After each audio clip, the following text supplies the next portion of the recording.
బులెటిన్లో spin news చూద్దాం. పొలం చదును చేస్తున్న క్రమంలో రైతు మృత్యువాత పడిన ఘటన సంగారెడ్డి జిల్లాలో చోటు చేసుకుంది. మాదాపూర్ గ్రామానికి చెందిన జగన్ తన పొలంలో ట్రాక్టర్ తో దున్నుతుండగా కరెంటు స్తంభం సపోర్టు వైర్కు బంపర్ తగిలింది. స్తంభం జగన్ పై పడి అక్కడికక్కడే మృతి చెందాడు. మూడో విడత పంచాయతీ ఎన్నికల్లో multi zone 1 IC Chandrashekar Reddy Adilabad జిల్లాలో పర్యటించారు. గోలేటి సింగరేణి కాలరీస్ హైస్కూల్, మోతుగూడ ప్రాథమిక పాఠశాలలో పోలింగ్ కేంద్రాలను సందర్శించారు. మేడ్చల్ జిల్లా పోచారం ఐటీ కారిడార్ పిఎస్ పరిధి అన్నోజిగూడ దివ్యాంగుల కాలనీలో ఓ దొంగను పట్టుకున్న కాలనీ వాసులు పోలీసులకు అప్పగించారు. అనుమానాస్పదంగా సంచరిస్తున్న లక్ష్మణ్ ని గమనించి పారిపోతుండగా పట్టుకుని పోలీసులకు అప్పగించారు.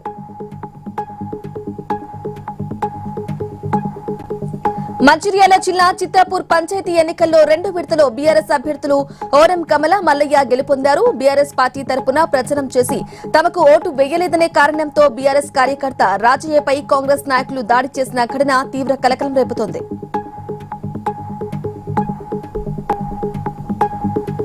కుత్బుల్లాపూర్ నియోజకవర్గం బాచుపల్లిలోని నిజాంపేట సర్వే నెంబర్ 191లో గల 10 ఎకరాల ప్రభుత్వ భూమిని చుట్టూ హైడ్రా అధికారులు ఫెన్సింగ్ వేశారు. గత కొన్నేళ్లుగా ప్రభుత్వ భూమి కబ్జాకు గురవుతుందని ఫిర్యాదులు రావడంతో అధికారులు ఫెన్సింగ్ వేశారు.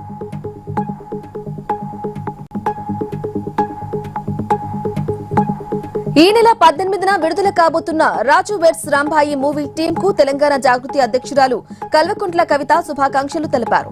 హైదరాబాద్ లోని జాగృతి కార్యాలయంలో నిర్మాత వేణు ఉడుగుల, దర్శకుడు సాయిలు కంపాటి కవితను కలిశారు. తెలంగాణ భవన్ లో మహబూబ్ నగర్ జిల్లా జడ్చర్ల నియోజకవర్గంలో గెలిచిన సర్పంచ్లను మాజీ ఎమ్మెల్యే లక్ష్మారెడ్డి, మాజీ MP, party general secretary Ravula Chandrashekar Reddy సన్మానించారు.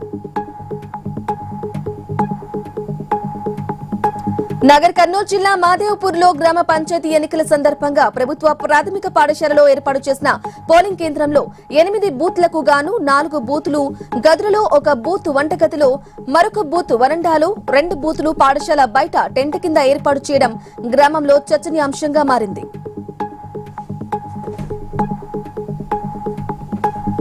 విద్యార్థులకు రావాల్సిన 8,500 కోట్ల ఫీజు బకాయిలు విడుదల చేయాలని వలికొండలో విద్యార్థులు ధర్నా నిర్వహించారు. ఈ కార్యక్రమంలో బీసీ సంక్షేమ సంఘం జాతీయ అధ్యక్షుడు ఆర్ కృష్ణయ్య, బీసీ సంఘం జాతీయ ప్రధాన కార్యదర్శి ర్యాగ అరుణ్ తో పాటు పలువురు బీసీ సంఘం నేతలు పాల్గొన్నారు. హనుమకొండ జిల్లా వరికొల్లో జరిగిన పంచాయతీ ఎన్నికల్లో బీఆర్ఎస్ పార్టీకి సంబంధించిన వ్యక్తులు ఓటు చోరీకి పాల్పడ్డారంటూ ఆందోళనకు దిగారు. మైనర్లతో చనిపోయిన వ్యక్తుల ఓట్లను వేయించారని గ్రామస్తులు ఆగ్రహం వ్యక్తం చేశారు.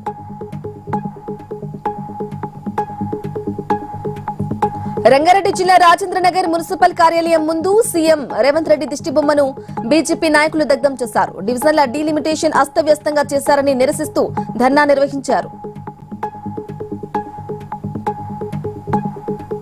అన్నమయ్య జిల్లా రాజంపేట నందలూరు బస్టాండ్ లో వసంతరావు అనే ప్రభుత్వ లెక్చరర్ పై దాడి జరిగింది. కడప నుంచి వచ్చి కాలేజీకి వెళ్తుండగా రాయితో దాడి చేశారు.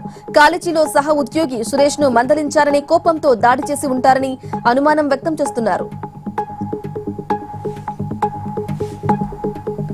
జనగామ జిల్లా కొడగాండ్ల మండల కేంద్రంలో 3వ విడత పంచాయతీ ఎన్నికల నిర్వహణ సిబ్బందికి సమయానికి భోజనం అందించలేదు.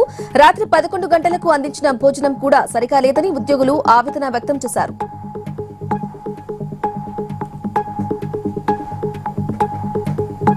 కృష్ణా జిల్లా మచిలీపట్నంలో గంజాయి అక్రమ రవాణా చేస్తున్నారనే సమాచారంతో దాడులు చేసిన పోలీసులు 5,60,000 విలువైన 112 కిలోల గంజాయిని స్వాధీనం చేసుకుని నిందితులను అరెస్టు చేశారు.